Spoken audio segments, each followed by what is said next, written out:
France కూటమి కొమ్ముగాస్తున్న media ఆంధ్రప్రదేశ్లో శోకతప్తమై కన్నీరు మున్నీరవుతుందా? ఓటమి భయం వెన్నాడుతుంటే ఓటమిలో తమ పాత్రను గుర్తించుకుని గుర్తెరిగి శోకతప్తమైందా? ఎప్పుడైనా తమ మీద తమకు నమ్మకం లేనప్పుడు ఇతరుల మీద పడి ఏడవటం సహజం, కొంతమంది నైజం. ఎందుకు ఈ మాట చెప్పుకోవాల్సి వస్తుందంటే, ఆంధ్రప్రదేశ్లో గత 5 ఏళ్లుగా చంద్రబాబు కోసమే బతుకుతున్న, చంద్రబాబు చేత, చంద్రబాబు కొరకు, చంద్రబాబు వలన మనుగడ సాగిస్తున్న ఒక మీడియా సంస్థ అధినేత నిన్న తన పలుకులు వినిపించారు. అందులో యూట్యూబ్ ఛానళ్ళు లేదా మరికొన్ని ఇతర మీడియా సంస్థలపై ఆయన అనంతమైన శోకతప్త హృదయంతో, బాధాతప్త హృదయంతో శోకించారు. సంస్కృతంలో కంటే తెలుగులో చెప్పుకోవడం ఏడ్చారు, ఘోరంగా ఏడ్చారు. ఎందుకు ఆ ఏడుపు? ఇంత అనంతమైన శోకం ఎందుకు, ఇంత దుఃఖం ఎందుకు అంటే, తమ మీద, తమ సంస్థల మీద, ముఖ్యంగా తనపైన ప్రజలు విశ్వాసం చూపించట్లేదు. ప్రజల్లో తమ సంస్థలపైన, తమపైన పూర్తిగా నమ్మకం సన్నగిల్లింది, నమ్మకం పోయింది. ఎందుకంటే ఏదైనా ఒకసారి లేదా ఒక అంశం మీద తప్పిదారి ఏదైనా మాట్లాడితే సరే, ఎక్స్క్యూజ్ చేయొచ్చు. కానీ 5 సంవత్సరాలుగా చిరంతరం అబద్ధాల వండి వార్చడంలో తలమునకలైనటువంటి ఇలాంటి మీడియా సంస్థ ఇప్పుడు నీతులు చెబుతూ ఎవరికో గోతులు తీయాలని ప్రయత్నం. చాలా చిన్న చితక యూట్యూబ్ ఛానళ్ళు స్వచ్ఛందంగా పనిచేస్తున్నాయి. అంతేకాకుండా ఎవరి నుంచి ఒక్క నయా పైసా కూడా ఆశించకుండా తమదైన శైలిలో తమకు ఏది నిజమనిపిస్తే, ఏది యథార్థమని భావిస్తే దాన్ని చెబుతూ ముందుకు సాగుతున్నాయి. అసలు యూట్యూబ్ ఛానళ్ళ ప్రమేయమే లేకపోతే నాడానికి రెండో వైపు ఏం జరుగుతుందో ప్రజలు తెలుసుకునే అవకాశమే లేదు. దాదాపు 40 ఏళ్ల క్రితం ఈ పత్రికలు, ఈ మీడియా సంస్థలు ఏది చెబితే అదే నిజం, ఏది చెబితే అదే వేదం. వాడు రాసిందే వేదం, చెప్పిందే మంత్రం. కానీ ఇవాళ ఆ పరిస్థితి లేదు. అనేక మీడియా సంస్థలు పుట్టుకొచ్చాయి. సోషల్ మీడియా విశ్వవ్యాప్తంగా తన విశ్వరూపాన్ని చూపిస్తోంది. అందువల్ల మీడియా సంస్థలు second side of the coin, నాణానికి రెండో వైపు ఏంటి, నిజమేంటి నిగ్గు తేలుస్తూ ప్రజల ముందు యథార్థాలను ఉంచుతున్నాయి, పంచుతున్నాయి. అందువల్ల ఈ మీడియా సంస్థలు లేదా యూట్యూబ్ ఛానళ్ల పైన ఇంత శోకం, ఏడుపు, రోదన, తనకు పరువు పోతోందని, తమ మీడియా సంస్థకు క్రెడిబిలిటీ తగ్గిపోతోందని తనపైన, తన మీడియా సంస్థలపైన ఒక రకంగా చెప్పాలంటే ఉమ్మేస్తున్నారు జనం. ఆ పరిస్థితి తెచ్చుకున్న తర్వాత ఇప్పుడు యూట్యూబ్ ఛానళ్ళు లేదా మిగతా ఎవరిపైనో ఈ అనంతమైనటువంటి శోకం. పోనీ వాళ్ళేమన్నా మడిగట్టుకొని కూర్చున్నారా? లేదే. వీళ్ళందరూ కూడా జర్నలిస్టులు అని పేరు పెట్టాడు ఆయన. ఆయన రుజువు చేయాలి ఎవరు జర్నలిస్టులో. అసలు ఈ రాష్ట్రంలో ఒక చిన్న రిపోర్టర్గా జీవితం ప్రారంభించినటువంటి వ్యక్తి వందలు వేల కోట్లు జర్నలిస్టుగా పత్రికల్ని మీడియా సంస్థల్ని స్థాపించిన ప్రధానమైనటువంటి జర్నలిస్ట్ ఎవడా జర్నలిస్టు? ప్రజలందరికీ తెలుసు. ఒక సాధారణ విలేకరిగా జీవితం ప్రారంభించిన వ్యక్తి ఇవాళ వందల వేల కోట్ల సామ్రాజ్యానికి అధిపతి. ఒక మీడియా సంస్థలే కాదు, అనేక వ్యాపార సంస్థల్ని కూడా నిర్వహిస్తున్నటువంటి జర్నలిస్టు దొంగ ఎవడు? ఒక్కసారి నీకు తెలిస్తే తెలిసిపోతుంది కదా. ఇప్పటికి కూడా ఆయన నిరంతర శోకం, నిరంతర ఆవేదన, రోదన ఒకటే. ఎంతసేపటికి తన సంస్థలు, తన ఏలుబడిలో ప్రజలందరూ కూడా మోసపోతూనే ఉండాలి, నిరంతరం వంచనకు గురవుతూనే ఉండాలి, నిరంతరం దగా పడుతూనే ఉండాలి. వాడు నిజాలు తెలుసుకోకూడదు, నిజాలు మాట్లాడకూడదు, నిజం వైపు మొగ్గు చూపకూడదు. చాలా చాలా ఉదంతాలు, చాలా దృష్టాంతాలు వందలు వేలున్నాయి. ఒకసారి కాదు, అనేక సార్లు నాలిక మడత పెట్టి తాము రాసిన వార్తలకే వ్యతిరేకమైనటువంటి వ్యాఖ్యానాలతో మళ్ళీ వ్యాసాలు వడ్డించినటువంటి దృష్టాంతాలు కొన్ని వందల వేలున్నాయి. ఏదని చెప్పగలం. కానీ ఒక విషయం మాత్రం ఈ ముఖ్యుడు, ఈ జర్నలిస్టు, ఈ బడా జర్నలిస్టు, దగాకోరు జర్నలిస్టు గుర్తుపెట్టుకోవాలి. ఏంటది? ముఖ్యంగా చిన్న చిన్న బడుగు జీవులు, ఏదో యూట్యూబ్ ఛానళ్లతో మనుగడ సాగిస్తున్న వాళ్ళు, లేదా దాన్నే వృత్తిగా ఎంచుకొని బతుకుతున్న వాళ్ళు, లేదా దాన్ని ఒక ప్యాషన్గా, దాన్ని ఒక వృత్తిగా కాకుండా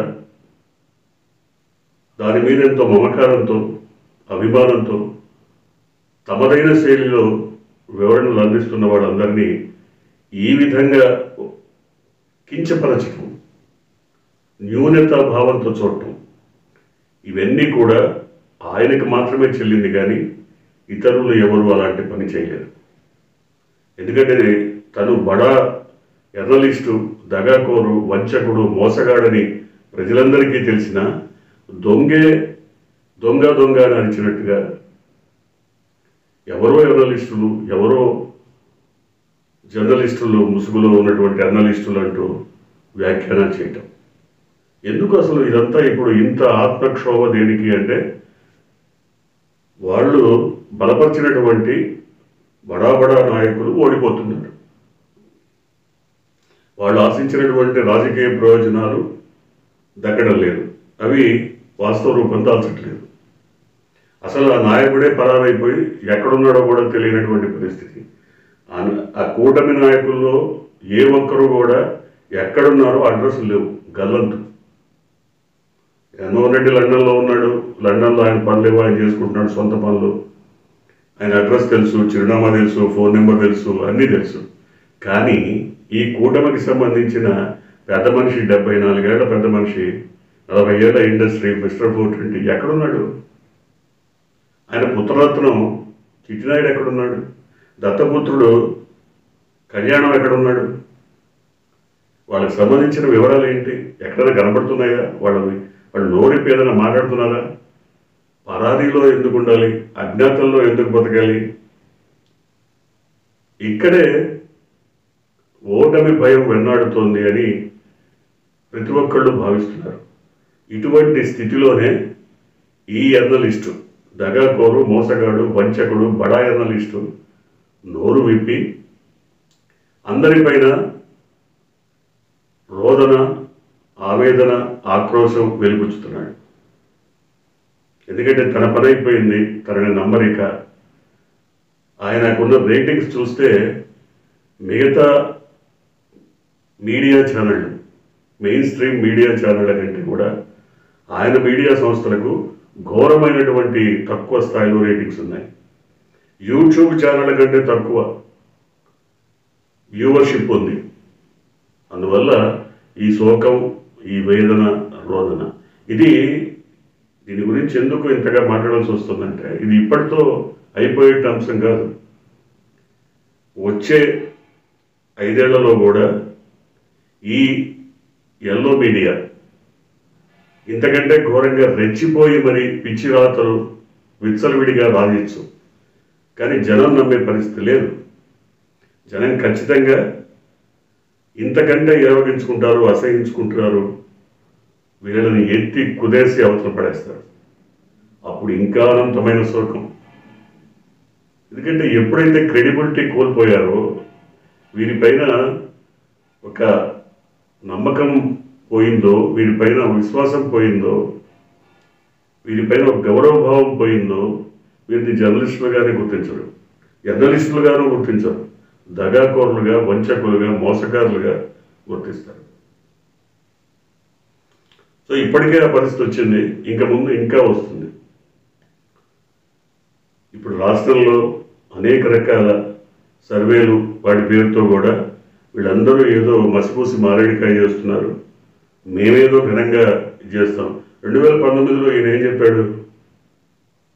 ఈ పెద్ద మనిషి చంద్రబాబు నాయుడు ఘనమైనటువంటి మెజార్టీతో గెలవబోతున్నాడు అన్నాడు. ముష్టి 23 సీట్లు కూడా రాలే. ఈసారి అవి కూడా వస్తాయో రేవో తెలియదు. సో ఇట్లాంటి పెద్ద మనిషి యూట్యూబ్ ఛానళ్ళు ఏవో వక్రీకరిస్తున్నాయి, ఏదో వాళ్ళు డబ్బులు తీసుకొని పనిచేస్తున్నారు జర్నలిస్టులు, ఇట్లాంటి కార్పోతలు అవసరమా? నువ్వు ఎన్నిసార్లు భంగపడలేదు? ఒకసారి కాదు, అనేక విషయాల్లో భంగపడ్డాడు. అనేక విషయాల్లో అబద్ధపు రాతలతో ప్రజల ముందు దొరికిపోయాడు. జర్నలిస్టు ముసుగులో బతికిపోతున్నావు, కానీ అదే మరొకళ్ళు అయితే జనం చేతిలో చాలా చక్కటి సన్మానమే జరిగేది. ఎందుకంటే ఇంతగా మనం ఎందుకు చెప్పుకోవాల్సి వస్తుందంటే, ఆయన ఈ రకమైనటువంటి రాతలు రాయకుండా ఉంటే ఎవరు బాధపడేవాడు కాదు. యూట్యూబ్ ఛానళ్ళు అనేకం ఉన్నాయి. దాన్ని ఒక గౌరవప్రదమైన వృత్తిగా భావించి పనిచేస్తున్న వాళ్ళు చాలామంది ఉన్నారు. వాళ్ళకి దాని మీద సంపాదన కావాలని కాదు, ఏదో ఒక ప్యాషన్, నిజాలు చెప్పాలన్న ఒక ఆతృత, ఆవేదన, దుగ్ధ, ఇవన్నీ ఉండబట్టి నాణానికి రెండో వైపు ఏం జరుగుతుందో చెప్పాలన్నటువంటి అభిప్రాయంతో వాళ్ళు రంగంలోకి వచ్చారు. అని చెప్తున్నారు, జనం నమ్ముతున్నారు. నమ్మినవి దృష్టాంతాలుగా కనబడుతున్నాయి కాబట్టి వాళ్ళకి విలువ పెరుగుతోంది. అనేక యూట్యూబ్ ఛానళ్ళకి గౌరవప్రదమైనటువంటి స్థానం ఉంది, వాళ్ళపైన ప్రజల్లో గౌరవభావం ఉంది, విలువ ఉంది, ఆత్మాభిమానంతో పనిచేసే వాళ్ళంటే ఆత్మీయత కూడా ఉంది. కానీ ఈ పెద్ద మనిషి ఇలాంటి పలుకుల్లో విషం కక్కుతూ ప్రతి వారం కూడా తన నైజాన్ని బయట పెట్టుకోవడమే తప్ప దానివల్ల ఈ సమాజానికి ఏంటి లాభం, లేదా ప్రజలకేంటి లాభం? ఏమీ లేదు. ప్రజలు కానీ సమాజం కానీ ఇట్లాంటి నీచ నికృష్ట పలుకుల వల్ల ఇంకా కూడా వంచనకు, దగాకు గురవడమే తప్ప వచ్చేది ఏం లేదు, చచ్చేది ఏముండదు. కాబట్టి ఇప్పటికైనా యూట్యూబ్ ఛానళ్ళు ఇక్కడే కాదు, ప్రపంచవ్యాప్తంగా కూడా సోషల్ మీడియా విప్లవం వెల్లువెత్తింది. సోషల్ మీడియా కీలకమైనటువంటి భూమిక పోషిస్తుంది. సోషల్ మీడియా చాలా ఒద్దికతో పనిచేస్తోంది. సోషల్ మీడియాలో అనేక రకాల అంశాలు క్షణాల్లో ప్రజలకు చేరుతున్నాయి. విశ్లేషణలు, రాజకీయ విశ్లేషణలు, రాజకీయపరమైనటువంటి అంశాలు, తెర వెనుక భాగవతాలు, ఇవన్నీ కూడా సోషల్ మీడియా ప్రజల ముందుకు తీసుకొస్తూ ఒక పవిత్రమైన కర్తవ్యాన్ని నిర్వహిస్తున్నాయి. ఇటువంటి పరిస్థితుల్లో సోషల్ మీడియాపై పడి ఏడవటం కంటే సోషల్ మీడియాని గుర్తించి, ఆయనకే ఉన్నాయి సోషల్ మీడియా యూట్యూబ్ ఛానల్స్, ఆయనకి ఉన్నాయి, కానీ ఆయనకున్న రేటింగ్స్ మాత్రం ఘోరంగా ఉన్నాయి. అందువల్ల ఈ ఏడుపు, ఈ శోకం. సో ఇప్పటికైనా ఎదుటి వాళ్ళని గౌరవించడం నేర్చుకుంటే ఆయనైనా మునుముందు ప్రజల్లో ఒక గౌరవప్రదమైన మనిషిగా గుర్తింపు పొందుతాడు. లేకపోతే చీ కొడతారు, ఇంటికి పంపిస్తారు. చూద్దాం ఏం జరగబోతుందో.